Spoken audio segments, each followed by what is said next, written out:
Aujourd'hui, le 2 juin 2026. Première lecture. Ce que nous attendons, c'est un ciel nouveau et une terre nouvelle. Lecture de la deuxième lettre de Saint Pierre apôtre. Bien-aimés, vous attendez et vous hâtez l'avènement du jour de Dieu. Ce jour où les cieux enflammés seront dissous. Où les éléments embrasés seront en fusion. Car ce que nous attendons, selon la promesse du Seigneur, c'est un ciel nouveau et une terre nouvelle, où résidera la justice. C'est pourquoi, bien-aimés, en attendant cela, faites tout pour qu'on vous trouve sans tache ni défaut, dans la paix. Et dites-vous bien que la longue patience de notre Seigneur, c'est votre salut. Quant à vous, bien-aimés, vous voilà prévenus. Prenez garde, ne vous laissez pas entraîner dans l'égarement des gens dévoyés. Et n'abandonnez pas l'attitude de fermeté qui est la vôtre, mais continuez à grandir dans la grâce et la connaissance de notre Seigneur et Sauveur, Jésus-Christ. À lui la gloire, dès maintenant et jusqu'au jour de l'éternité. Amen. Parole du Seigneur. Nous rendons grâce à Dieu. Psaume. D'âge en âge, Seigneur, tu as été notre refuge. Avant que naissent les montagnes. Que tu enfantes la terre et le monde. De toujours à toujours. Toi, tu es Dieu. Tu fais retourner l'homme à la poussière.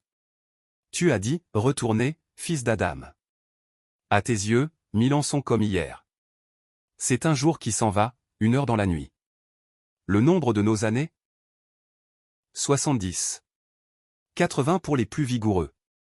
Leur plus grand nombre n'est que peine et misère. Elles s'enfuient, nous nous envolons. Rassasie-nous de ton amour au matin. Que nous passions nos jours dans la joie et les chants. Fais connaître ton œuvre à tes serviteurs.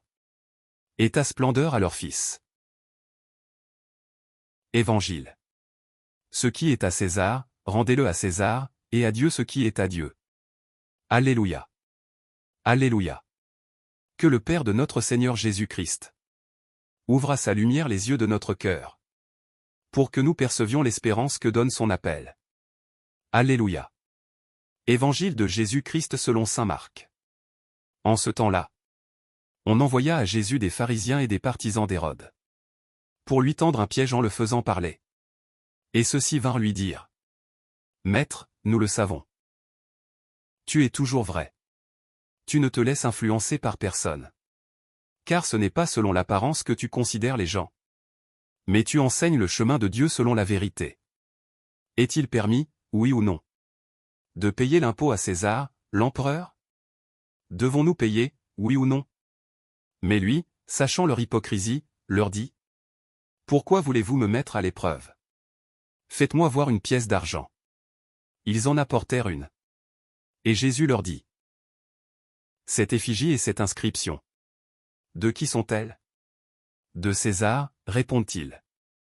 Jésus leur dit: Ce qui est à César, rendez-le à César.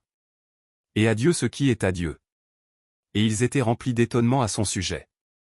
Acclamons la parole de Dieu. Louange à toi Seigneur Jésus.